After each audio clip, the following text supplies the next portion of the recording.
Hello folks, Typhoon Carter here, and I bring to you another DPP Revival Invitational. This is a double header as we have play-ins finals. First up, we have Diamond Bracket play-ins finals between Tizio Potent AO and Eduardo Carapenga, also known as Kenix. Whoever wins this series is going to be getting one of two main event slots in our Invitational. Anyways, enough words from me, let's jump right into this. Swampert lead, Jirachee lead. Interesting lead matchup here. Swampert a little bit more telegraphed. Usually it's a Stealth Rocks lead. Could also be something like CB Pert, but CB is a little bit less common nowadays. Mainly because of things like Breloom being much more common on lead and just like strong breakers on lead being used a lot more. So that does not make it as feasible for Pert to run CB, but defensive Pert could also make sense here with like EQ, Ice Beam, Roar, SR. And then for Jirachee, usually the first thing you'll probably think is it's a bulky Scarf Jirachee with Trick, U-Turn, Iron Head, and then maybe something like T-Wave or Stealth Rocks. That's the typical set, but could also be some other things like just lefties with like Toxic and like other things. But let's keep going. Jirachee tricks here. And Pert's gonna get Stealth Rocks up, so Kenix off to a nice start here. Getting the rocks up too. This Starmie's gonna be sent out into this Heatran that's going to sub up. Has to be careful of the Heatran being something annoying like a Torment Tran with Lava Plume. Heatran showing Lava Plume, probably like Lava Plume Earth Power Protect. That's what I would expect, but keeps Lava Pluming here, so probably not, you know, Earth Power. And Starmie's kind of just trying to make sure it stays as healthy as possible, and then Kenix finally goes into his own Heatran and sees a Roserade, so this is a T-Spikes build. I would expect there to be a Sub-Rachi in the back. And then Fire Blast here into the Pert. Pert's going to get the Earthquake off, but remember it is choice locked. And Kenix takes advantage of that, brings the Zapdos in, so Zapdos looking pretty free here.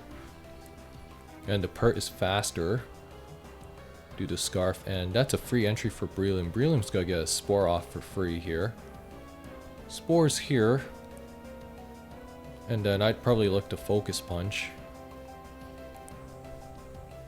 But Kenix brings out the Tyranitar, so really nice double from Kenix, making a heads-up play, catching the Gengar. And the way Kenix is playing this right now, especially because the Gengar showed Black Sludge, it is probably not going to kill this Tyranitar from full with Focus Blast.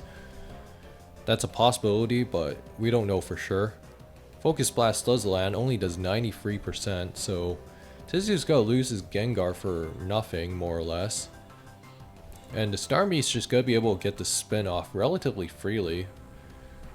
And the Starmie there, ooh, that is not ideal, as the Starmie now had a chance to heal back up to full, and you're kind of back to square one if you're Tizio, not being able to make easy progress. However, the Breloom's got Block Sleep Powder, has to be careful of a, you know, Pinpart Fire. Toxic Spikes here.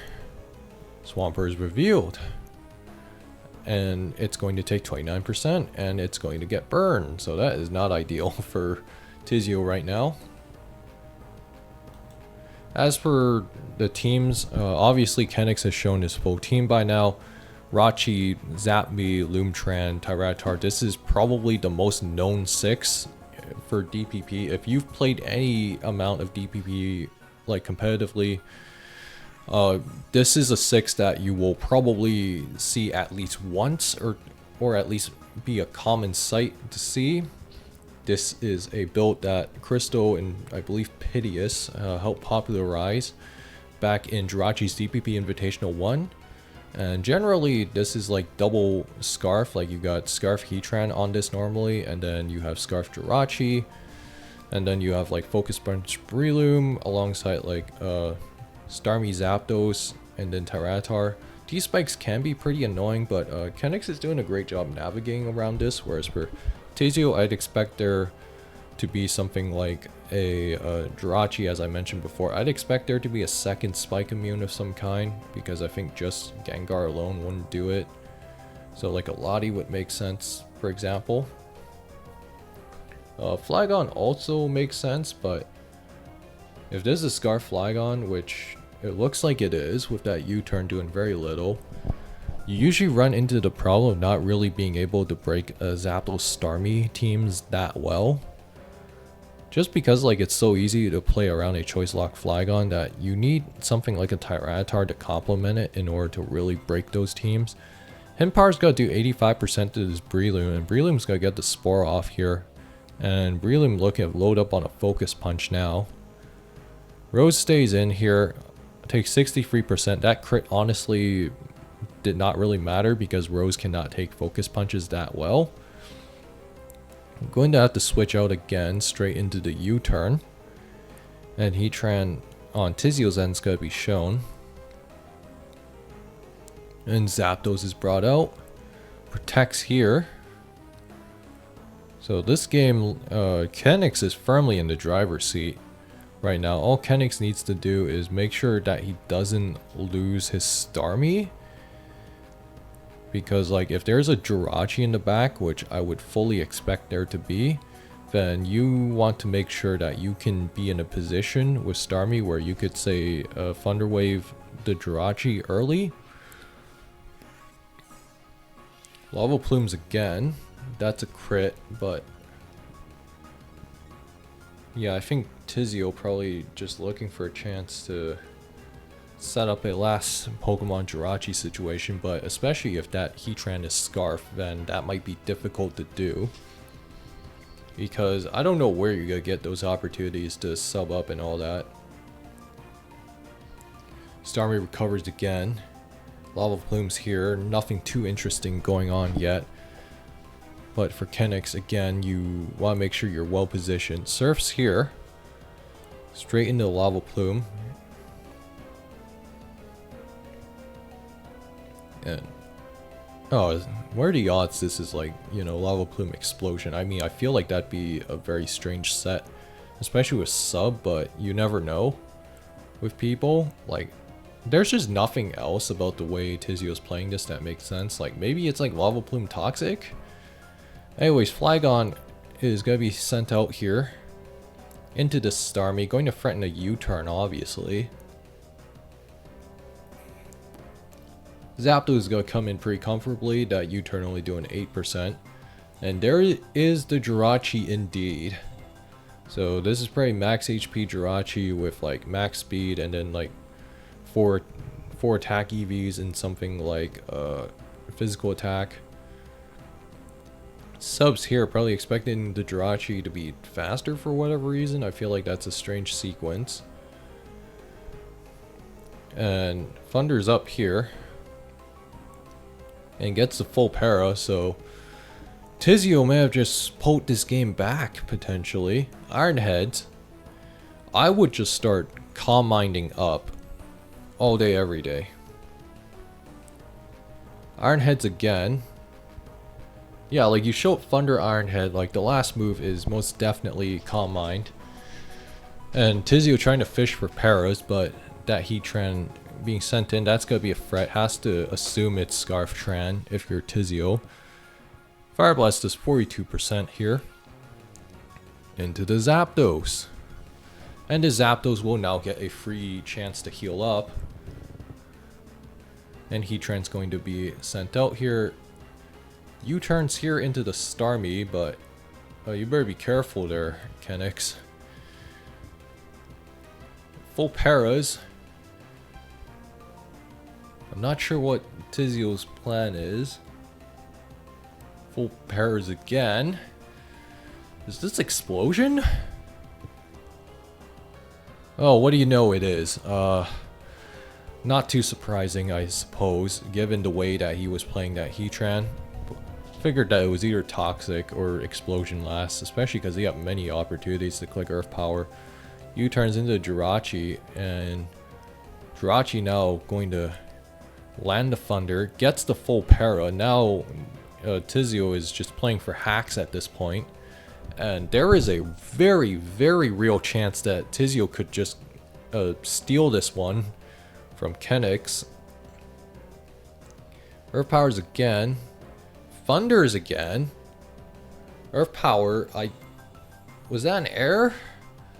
I'm not sure. Lands another Thunder again through the 70 accuracy. So Tizio getting some big breaks here. And the Zapdos full paras. And then, yeah, Kenix expressing some mild frustration in the chat saying, yup. Calm Minds again, so yeah, this Jirachee might actually just run away with this game. Zapdos again, just trying to break the sub. And U-turns here. Jirachee's gonna be Kenix's follow-up. Yeah, you better break the sub now. And oh, crits there. Gets the critical hit to break that sub. That is a huge one right there. U-turns. Goes into Breloom. Breloom will probably break the sub with Mach Punch. And he does exactly that. Iron Head's there. That's gonna take it out. Now Tizio has to start Iron Head flinching down this Zapdos, hopefully. If he's going to walk away with this. No, that does not get the job done. Going to need Flygon to take care of things. But I highly doubt Outrage would do enough. Hidden Power's there. And Kenix is going to take game 1. So Kenix almost let that game get away from him. Especially trying to position himself around the Jirachee. And like Tizio kind of just got that opening and almost took it. So yeah, usually when you're up ahead this late, you need to be weary of things like these. But luckily it worked out for Kenix. Anyways, let's keep going. Here we are with game 2. Breloom lead, Heatran lead. So Breloom could be two things here normally. It could be a Choice Scarf set with Spore, a Superpower Seed Bomb, and then like Stone Edge or Thunder Punch per last on Scarf. For Spore, or rather Focus Sash, usually you'll run a Spore, Stun Spore, and a Focus Punch and Seed Bomb, but you can also just do Spore free attacks much like the Scarf set. Whereas for Heatran, could be a million things, could be Specs, could be Focus Sash, could be Taunt, Wisp, etc. Kenix gonna swap out here, does not want to take any chances with that Breloom potentially being faster or killing it outright. And Kenix would double Natural Cure Pokemon into the Tyranitar. Selby's gonna swap out here. So, 3 turns in, 5 Pokemon revealed. Trajectory on Kenix's end is a little bit more clear. You got the Heatran, and then there's probably a, you got the double Natural Cure with defensive Starmie and defensive Selby. Selby is probably the rocker on this 6. And then the last I would expect to be something like a Jirachee, Zapdos, Tyranitar. That's a very prototypical build. And this is probably Specs Heatran on lead. So that's just something to keep in mind. Whereas for Tizio, I would expect there to be, like, this is like probably Scarf Breloom, so I expect there, yeah, Tyranitar, it's probably DD Tar. I would expect there to be a Scarfer, such as a Rotom or a Latias in the back. I would also expect there to be a steal such as a Metagross on these offensive teams, because that's a popular steal to try and take on Lati on these type of structures. Kenix is just gonna surf the Starmie, and Tyranitar is going to crunch. Jirachee is gonna be the follow-up here into the Heatran. This Heatran could be Shukaberry, could be Pashelberry. Both are plausible. Heatran's gonna get rocks up here, and just gonna die to Superpower. And Starmie's the follow-up here, and Tizio trying to read a Celebi switch. Tyranitar stays in Superpowers and gets rewarded with a crit. That is quite unfortunate. And Tyranitar missing the Stone Edge, so this game just got out of hand for Tizio very, very quickly. And Iron Head's there, catches a bit of a break with the Sleep Proc. And Tyranitar is Well, you just super prior again, so this is probably a CB tar or a tar, like a mixed tar with like passion berry, for example, could be a possibility as well. Zong is shown. Zapdos is sent out against his Bronzong. And this Bronzong probably looking like OTR Zong, but this team, honestly, as it is right now, would have some serious issues against a well-played Skarmory. And Tizio trying to predict the roost attempt from the Zapdos. That's why he EQ'd there, because you lose your typing when you roost up, or your flying typing. Jirachee is still asleep, and Tizio's gonna get a Trick Room up here, trying to get some offense going. Zapdos is gonna go down, however, Celebi should be favored to live this Gyro Ball. And going to heal up here. So that is a bulky Celebi, probably like Hidden Power Fire, Grass Knot, Recover, Stealth Rocks. That's the typical set I would expect from Celebi. Celebi was something of a popular pick these last couple years, especially because of like being able to deal with Breloom in like a reasonable capacity, even if there's the fact, oh, it's tricked there with a Scarf, so that might have just lost him the game, or rather, or if it didn't, well, it would have made it significantly harder. Celebi is going to be sent in on this Bronzong. Jirachee is the follow-up here, going to be sacrificed. And Heatran is sent out, interesting, but I guess that makes sense because the Bronzong is choice locked. So it takes care of business there, and then the Tyranitar, okay, into Celebi. Celebi's got a friend of Grass Knot here against this Tyranitar. Tyranitar does not want to stay in, and the last is Rotom, so that's probably a Scarf Rotom. Heatran is going to be followed up here and gets hit with a Hydro Pump to the face, so Tizio making some nice plays, but that won't help you against the Celebi at all, because the Celebi kind of just sits on you all day every day. Not to mention you still have the Tyranitar in the back, which could be a huge threat. And there's nothing stopping Celebi from just winning this game flat out. Grass Knot's here. And then the Rotom, I would just probably hard switch to Tyranitar if I'm being honest. The Trick's here, and yeah, I say hard switch to T-Tar for reasons like this, especially if it's CB Tarv and you just guarantee to win, but regardless, Kenix is going to wrap this series up. He's going to win the set 2-0, and congratulations to Eduardo Carapinga for winning Diamond Bracket and moving on to the main event. So we'll be seeing him there, and I'm curious to see how far he goes. And I'm going to take a brief moment to say that if you guys enjoyed this video, like, comment, subscribe, and consider donating to our DPP Revival Invitational prize pool. We are over $600 at the moment. If we can eventually hit $1,200 by the end of this tournament, that would be fantastic. That was the total for JDI 1, and enough of that though. Here we are with the second leg of our doubleheader that we have featured on this channel today.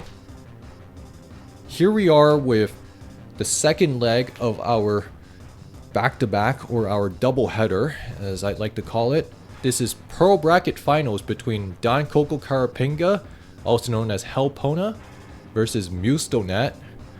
Mustonet has been a French player who has been something of a new face that has made a lot of noise recently in DPP this past year alone. I've played him before. He is an excellent player, and he is somebody who has made it all the way to play-ins finals, and both of these players are extremely deserving players. Mustonet had strong showings in Roa PO and also had strong showings in ADPL, where I think he actually went undefeated. Whereas per Helpona, he's been around forever. He's had some success in this tier, but both players would be extremely deserving to make it into main event. Enough of me monologuing though. Let's jump right into this.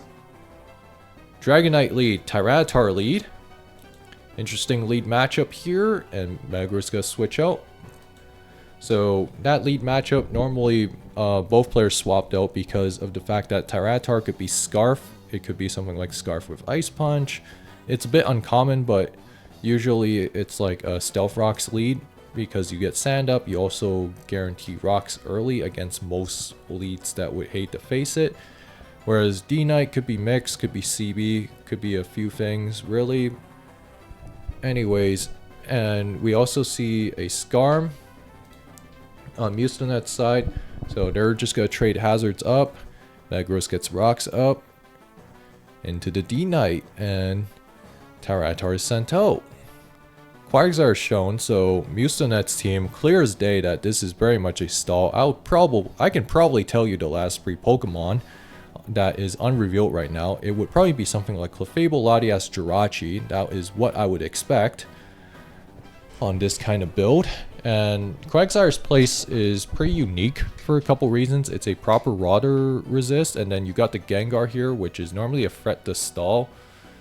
And it is shown to be no lefties recovery, so that is a Life Orb Gengar into the Quagsire. Explodes here, and there goes Mustonet's main water resist. So if Coco has anything like that, then it would be a good time to bust it out, especially for later on. So that was a huge explosion, and Tyranitar protects here, so this is probably like Protect, Crunch, EQ with Stealth Rocks. And then the Latias, unsurprising, but it's got Threaten Ice Beam, Dragon Pulse onto this D-Knight, so D-Knight does not want to stick around. And there's the Dragon Pulse, and this Lati, if it's Reflect, it should get it up now. Metagross has got Meteor Mash, only does a mere 23% there. And that's probably Lum meta. And explodes here, does not quite get the job done. However, this Suicune sent out, if this is Timid's Super Suicune, then it'll get the job done here against this Latias. Latias does not run max speed. And then Clefable is sent out here and gets a crit there, and oh, it is Cosmic Power. So, Cosmic Power Clefable, not very common, but you would only ever see this on stall. What this does for stall teams normally is that Cosmic Power allows Clef to shrug things off, like mixed Tyranitars as superpowers, or like mixed D-Knights as superpowers if you get 1 or 2 boosts. And then it also is a really nice way for Clefable to work around big water breakers, such as like Specs Kingdra, for example, or like Specs Starmie, etc. If this Clefable gets a couple more boosts, then this game could very easily be over for Coco, unless he gets some favorable luck such as freezes, or if he has something like a Pokemon with tricks such as a Rotom, so he could at least temporarily force the Clefable out. So yeah, Coco's gotta be careful because this might be bad. Anyways, knocks off there, so tricking is even less of a viable option for Coco to work with now. Gets another Cosmic Power boost, and that Tyranitar showing Stone Edge, so Coco needs a crit there if he wants to save this game from getting completely out of hand. Seismic Toss is there. This Tyranitar is having less than multiple Stone Edge misses, so Coco cannot catch a break right now. Finally lands one, only does 31%.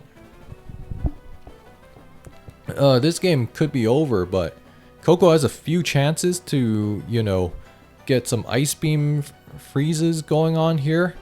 Knocks off there. And Ice Beams here. Doesn't get the freeze. He's still got another chance to try and save this game. Gets it. Now he needs the Clefable to stay frozen for just long enough for it to be KO'd. Dragonite's gonna be sent out here. And D-Knight superpowers there, only does 31%, but it's gonna do even less damage in the follow-up. And Soft Boil is there. So Coco really needs a crit right now. He's got a couple chances to land a critical hit on this Clefable, especially with Superpower. Now it's at +4, so this is looking more and more dire by the minute. And Seismic Toss is there. Suicune is sent out. One last chance to get a freeze here. Doesn't get it. Going to get Seismic Toss down. What is Coco's last? Coco's last is a Raikou, and that is most definitely not going to help. Going to need, like, you know, T-Bolt crits, but can't even get that going. If I'm used to that, I'd just heal up here. Try not risk a crit breaking through the clef, but last chance, does not get it. So Mustonet's going to walk away with a win in this game 1. Coco has his tournament life on the line here, and Mustonet is only one win away from punching his ticket in the main event. Here we are with game 2. Metagross leads Zapdos lead. So in this lead matchup, normally this Metagross could be a couple things. Could be just like Explosion with Lumberry. Usually it will carry rocks. It could also be something, yeah, usually it's pretty straightforward in terms of what it does, although it has a couple moves it can customize with, such as Shukaberry, Akaberry. Those are like viable options on Metagross as well. Whereas for the Zapdos on Mustonet's end, could be Sub Zapdos. If this is Sub, then this is a fantastic matchup for Mustonet. If this is just defensive Zap, this is not a bad matchup either, but has to be careful of the Metagross exploding. If this is offensive Zapdos, then not great for Coco, but yeah, Coco's gotta have some tough decisions to make, whether to explode right away. If he has a rocker in the back, then maybe explode, but you also have to be careful with Sub. Anyway, so Zapdos got a Heat Wave there. That is a Specs Zapdos, I think, off of the top of my head. And gonna swap out there. Yeah, if that is a off Zap, that is generally a very bad matchup for offense. And EQ's there. So the DD Tar just trading blows. Ice Punch is there, probably trying to nail a Breloom switch. And there's the Breloom, so if Coco had just attacked again, then the Swampert, then Mustono is in huge trouble there. Mach punches into this Latias. 7 turns in, 3 Pokemon revealed. Mustonet bringing some kind of balance team, or like just a offensive Zapdos with something like Pert Loomtran. I would expect that too. I would also expect maybe a secondary form of speed control, such as like a Choice Scarf or a Scarf Lottie would make sense here. I would also expect maybe something like a second Steel as well. Whereas for Coco, this is just a hard hitting offense. You got the Metagross, you got DD Tar, you have a Lottie that it could be Choice Specs, could be Scarf. I would also expect maybe a second DD sweeper, like a DD Gira or a, you know, DD D-Knight. And then like maybe a fighter such as like Infernape, for example, could work on this kind of build. But let's keep going. Heatran's gonna be sent out there. There's the Loomtran combo. That looks like a Scarf Lottie off the top of my head. Heatran with leftovers revealed. There's a Flygon, so that's Coco's speed control right there. And Protect Heatran. That is a mixed Flygon. So mixed Flygon, not a common sight you see on spikeless builds, especially. Like you usually see it on spikes oriented builds because generally you want those extra layers so that you can land certain KO thresholds against bulkier teams, but there's a Starmie there. That is an off star. This is like Bolt Beam Hydro, and then gotta be careful of the Lottie threatening a T-Bolt. Mustonet just stays in there with no fear. Probably might have been able to live one, but we don't know for sure. Gyara's sent back out and trying to dance around the Starmie is going to pay with the Lottie's life. And Lucario is the last here on Coco's side.